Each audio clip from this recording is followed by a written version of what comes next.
여러분 안녕하세요. 코코아빠 아이겠습니다. 이강인 선수의 파리 생제르맹이 홈에서 벌어진 챔피언스리그 F조 5번째 경기에서 뉴캐슬 유나이티드를 상대로 극적인 무승부를 거뒀습니다.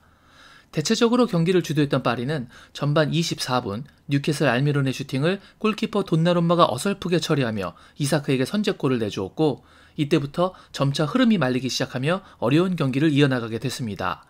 자칫 16강 진출이 어려워질 수도 있었던 상황이었지만 후반 인저리 타임에 가까스로 얻은 페널티킥을 킬리안 음바페가 성공시키며 1대1로 스코어 동률을 만들어 최종전 결과에 따라 조 1위로 16강 진출이 가능하게 만들었습니다.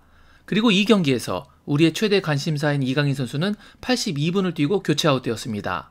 그런데 이강인 선수는 이 경기에서 전반전과 후반전에 각각 서로 다른 위치에서 플레이를 했습니다.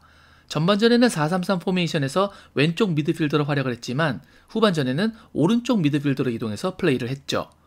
그렇기에 전반전의 이강인과 후반전의 이강인은 공격 영향력에 있어서 큰 차이가 났습니다.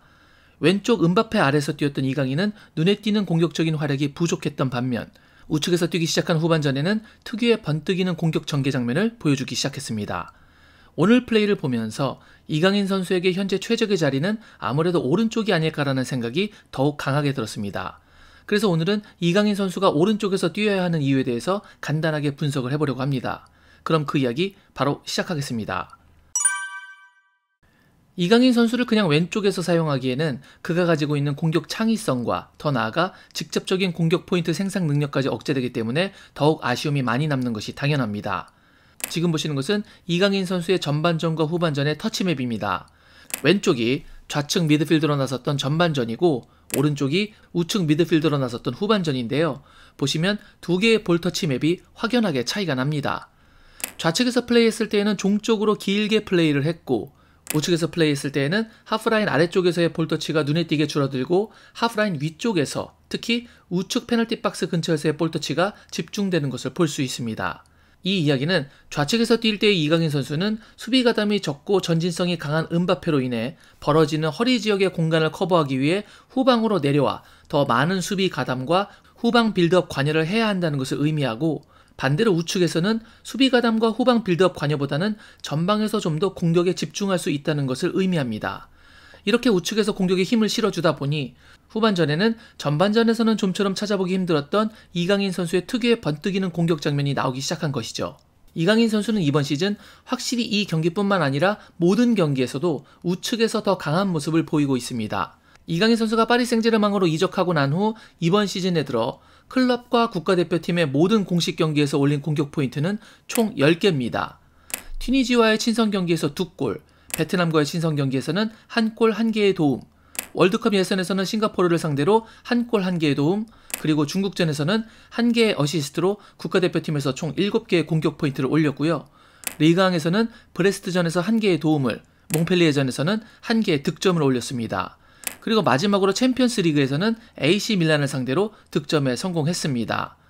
그런데 우리가 여기서 눈여겨봐야 할 부분은 이 10개의 공격 포인트 중 코너킥 2개를 제외한 8개의 공격 포인트가 단 1개를 제외하고 모두 우측에서 플레이할 때 나왔다는 것입니다.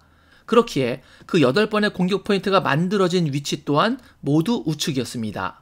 이강인 선수는 튀니지아의 경기에서 우측에서 플레이하며 오른쪽 박스 안과 밖에서 각각 1골씩을 넣었고, 베트남전에서도 오른쪽에서 활약하며 페널티 아크 우측에서 1골을 넣었으며, 싱가포르전에서도 우측에서 활약하며 오른쪽에서 1골과 1개의 도움을 올렸습니다. 브리스트와의 경기에서도 우측에서 활약하며 음바페에게 왼발로 환상적인 아웃프런트 어시스트를 기록했죠.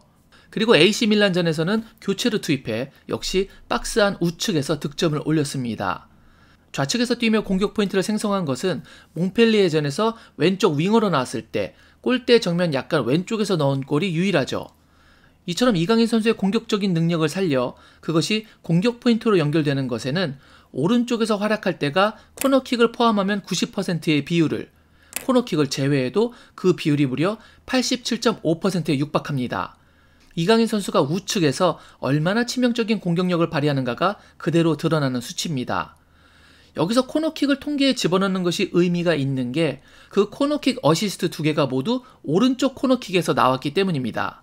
이게 결코 간과하면 안 되는 이유가 이강인 선수가 왼발잡이이기 때문에 좌측 코너킥은 아웃스윙이 되지만 우측 코너킥은 바깥쪽으로 빠져나가다가 다시 골대를 향해 휘어져 들어오는 인스윙이기 때문에 더욱 위협적인 코너킥을 만들 수 있다는 것을 보여주는 결과이기 때문입니다. 그리고 이 결과는 응당 플레이에서도 연결됩니다. 이강인 선수가 우측에 있어야 크로스를 올릴 때에도 인스윙으로 킥이 말려 들어가기 때문에 코너킥과 마찬가지로 좌측에서 올리는 것보다 분명 더 위협적입니다. 아웃스윙 크로스는 혼전 상황에서 상대의 자책골이나 세컨 찬스 상황을 유발시키기 어렵지만 골대 안으로 빨려 들어가는 인스윙 크로스는 골키퍼의 볼 처리 미스나 수비수의 자책골까지 유도할 수 있어서 분명 더욱 위협적이죠. 이것이 전부가 아닙니다. 좌측에서는 이강인 선수의 강력한 슈팅 능력이 봉인됩니다. 이강인 선수의 10개의 공격 포인트 중 6개가 득점입니다. 그리고 그 6개의 득점 중 5개가 우측에서 나왔습니다. 이것은 득점 비율의 83%를 의미합니다.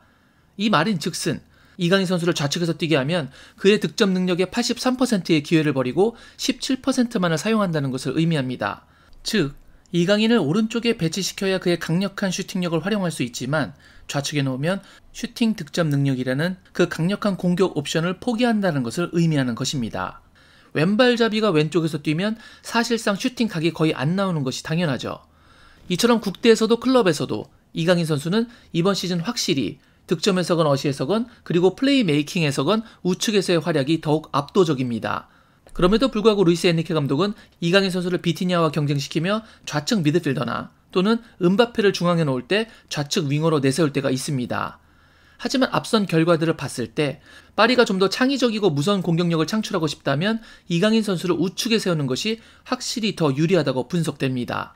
그럼 이번 시즌 파리의 운명이 걸려있는 챔피언스리그 조별 마지막 경기인 도르트문트 원정 경기에서 과연 이강인 선수는 어디서 뛰게 될까요? 현재 상황으로는 다행스럽게도 이강인 선수가 그 경기에서 우측 윙어로 나설 가능성이 높아 보입니다. 그 이유는 이렇습니다. 일단 우측 윙어로 뛰는 우스만 덴벨레가 다음 경기에 출장할 수 없습니다. 챔피언스 리그에서는 옐로카드 3장이 누적될 시 다음 경기를 뛸 수 없는데 덴벨레는 판정에 불만을 품고 공을 멀리 차버리며 경고를 받아 카드 3장이 누적되었습니다. 그렇다면 그 자리에서 뛸 수 있는 자원은 현재 이강인과 아센시오가 있습니다. 하지만 아센시오는 부상에서 돌아온 지 얼마 되지 않아 경기 감각이 많이 떨어져 있기 때문에 90분간 뛰기에는 무리가 있으며 슈팅에서는 좋은 능력치를 가지고 있지만 창의적인 플레이와 탈압박에서는 이강인 선수보다 분명 부족합니다. 현재로서 아센시오는 서브 자원이 더 적합해 보이죠. 도르트문트 원정을 떠나야 하는 파리에게는 이강인 선수가 분명 더 절실하다고 보입니다. 또한 그 경기는 반드시 승리를 해야만 하는 경기입니다. 파리는 도르트문트를 이기면 무조건 조 1위로 16강에 진출합니다. 하지만 비기거나 질 경우 16강 탈락 가능성이 적지 않게 발생합니다. 그나마 적어도 비기던 지던 유로파 리그는 진출을 확보해 놓은 상황이지만 파리가 유로파 리그에서 뛰는 것을 절대 만족스러워할 상황은 아닐 것입니다. 그렇게 승리가 반드시 필요하고 승리를 하기 위해서는 득점이 반드시 필요하고 득점을 하기 위해서는 공격 포인트 생산을 창출할 수 있는 이강인 선수를 우측 윙어 또는 적어도 우측 미드필더로 기용해야 한다는 것을 통계를 통해 분석해 봤습니다. 과연 엔리케 감독이 저와 같은 분석을 내려 F조 최종전에 이강인 선수를 우측 선발 기용할지 지켜봐야 할 것 같습니다. 반드시 그 경기에서 승리해 16강에서도 활약하는 이강인 선수의 모습을 계속 보고 싶습니다. 오늘 제가 준비한 영상은 여기까지였습니다. 오늘 영상이 마음에 드셨다면 구독, 좋아요, 알림 설정 부탁드리겠습니다. 저는 다른 더 좋은 영상으로 여러분께 인사드리겠습니다. 그때까지 늘 건강하시길 바랍니다. 역시 I guess.